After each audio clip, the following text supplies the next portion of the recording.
Many followers happily try to hide their past service history, past work experience, and especially absconding and termination record.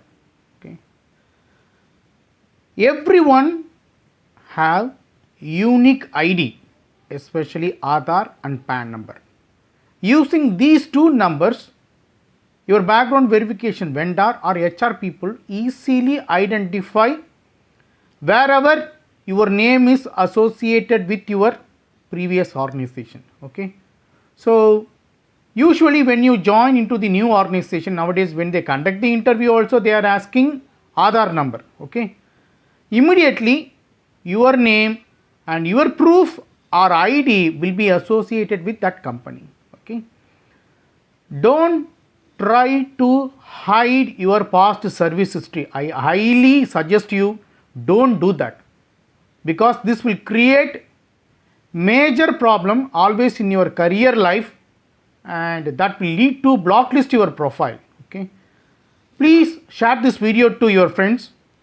If they want to hide their service history, they should watch this video before going forward. Okay.